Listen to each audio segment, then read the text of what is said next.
Iran is one of the world's oldest continuous major civilizations, and although there are modern-day negative stereotypes projected onto the country and its people, the only way to really find out what lies behind the veil is to visit.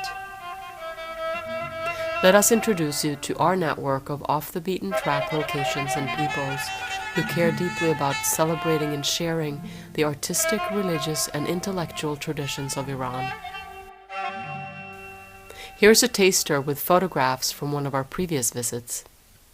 We explore the pre-Islamic castle and Rayyan citadel in Kerman. We stop in at Mahan for a visit to the 15th century Sufi shrine, a haven of deep spiritual contemplation for the Sufis.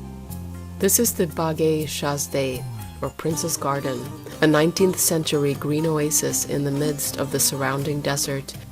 In Maymand, where the modern society has lived in hand-dug rock houses for almost 3,000 years, we check in on artisans creating their wares, much like they have done for eons. Yazd, known for its very studious and religious people, is also center of Zoroastrian culture in Iran. There we find Dakhme, the Tower of Silence, a circular raised structure used to expose the dead in a sky burial. Still in use today, we visit the Zoroastrian fire temple, holding a fire that has been kept alight continuously since 470 AD. These wind or ventilation towers are inseparable parts of the architecture of central and southern Iran and have provided natural air conditioning in this hot climate for thousands of years. The wind tower in this garden stands almost 110 feet tall and is considered an architectural masterpiece. Oh, I love Rumi and Hafez. Shiraz, the city of poets and beauty, the resting place of poet Hafiz.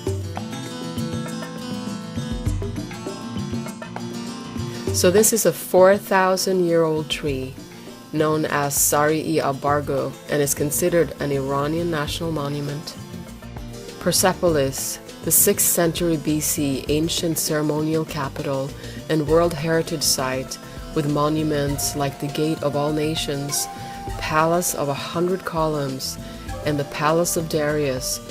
Next is a visit to Sheikh Lotfallah, the first women-only mosque in the Islamic world. What a great place to visit. In the remote and traditional village of Abayane, we will greet people who have kept their ancient traditions, costumes, and dialect intact for hundreds of years.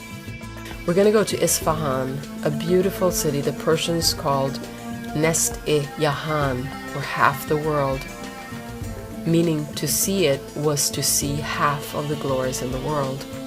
A walkthrough to Nask-Jahan Royal Square, the second largest square in the world. It's easy to imagine that this was once an entertainment site and the main polo ground for the Safavid kings.